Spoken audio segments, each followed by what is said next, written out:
Hi there, David Seymour. Another session of the Nitty Gritty. Today's segment, I'm talking about databasing and the use of that database and how to build it.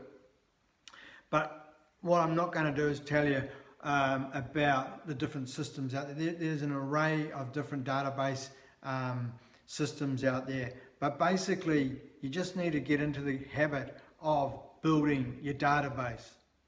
So the question being is, why would you build a database? Well, have a think about this for a second. If you're a car salesman, for argument's sake, or a salesperson who sells maybe even transportable homes, you sell real estate, you might sell caravans, you might sell a service that is going to need to be used again at some stage.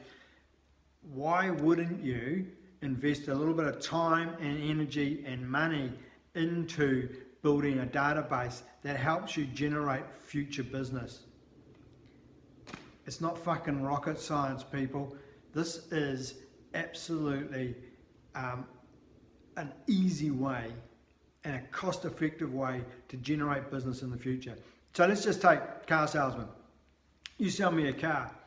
Now, most people, if you sell me a new car, within 2 to 5 years, I'm going to be selling that car again and wanting to upgrade. That is a normal process, and that's what most people would do. So why wouldn't you be giving me a call every 6 to 12 months and go, hey David, how's your car going? Any issues that we can help you with? Or have you seen the latest model? You're not asking if they want to buy a new car. You're just asking them, have you seen the latest model XYZ? Hey, and did you know it now has this and this in it?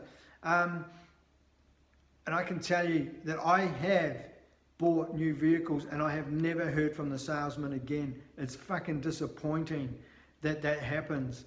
But, you know, the thing being is that if you do that effectively, you're going to fill your future pipeline of business just hugely. Because can you imagine, get this. You sell 10 to 15 cars a month. Let's just say over a year, that's 150, 160 or so cars. In the next couple of years' time, there's 150, 160 sales coming your way just by being the person who stays in contact. If you sell real estate, don't just sell the house and walk away and never talk to that buyer again or that seller again. Why wouldn't you be in regular contact?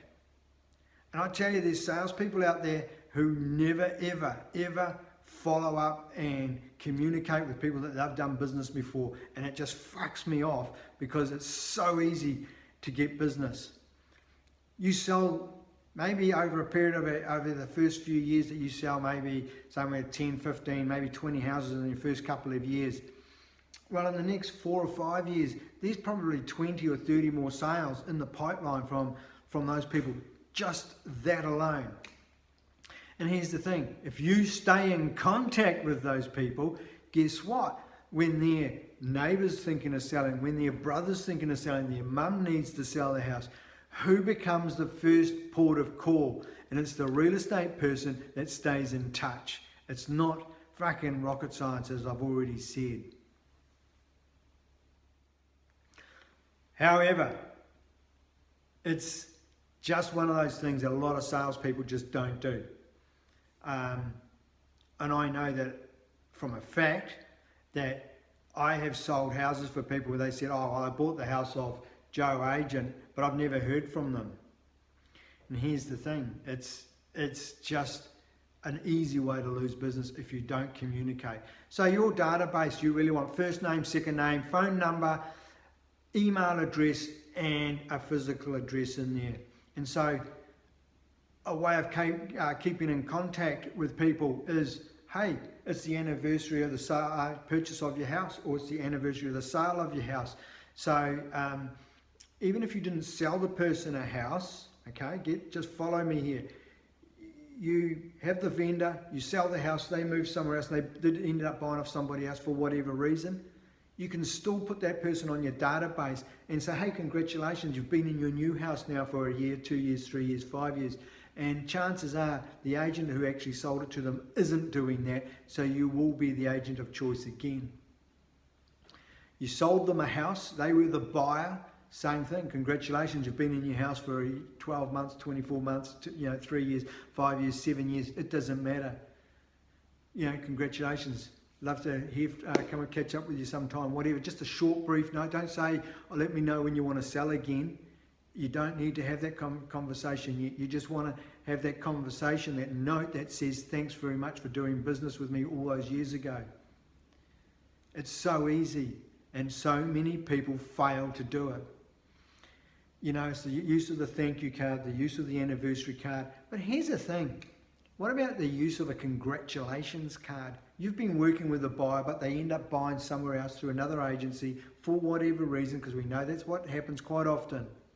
But in conversation, when they said, look, I bought off Joe Agent in Smith Road, and we're looking forward to it. Well, why not send them a congratulations card on their purchase just after they've moved in? And then have those people in your database for every year after that. Hey, congratulations, Mr. and Mrs. Smith. You've been in your house now for 12 months. I hope everything's going well. And you do that year in and year out. Maybe drop them in a calendar. Because again, here's the thing is that you are probably the only agent that does it. Because as I say, time and time again, I could tell 100 people this, I could tell 1,000 people this, maybe 1 or 2 will do it consistently. So become one of those consistent people. Use your database. Use it to generate more leads every month, few phone calls.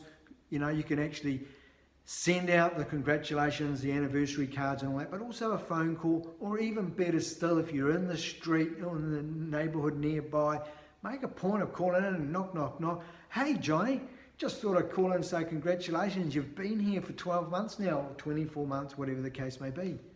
How fucking easy is that? But if you're in a service industry, say you water blast somebody's driveway, or you've done some sort of cleaning service that should probably be done again every year or 2 years, why not follow up on those people that have done business with you rather than keep looking for new business? Just build on that. It's same as if you're a lawyer. Your database should be huge. You should be able to actually phone them. Hey, it's been 3 years since we last updated your will, or 5 years since we last updated your will. Has anything changed? There's all these sort of things that you can do just to keep your business going. But hey, that's the short and sweet of it today. David Seymour, Nitty Gritty is selling. Comment below if you've got any ideas, suggestions or thoughts. Love to hear from you.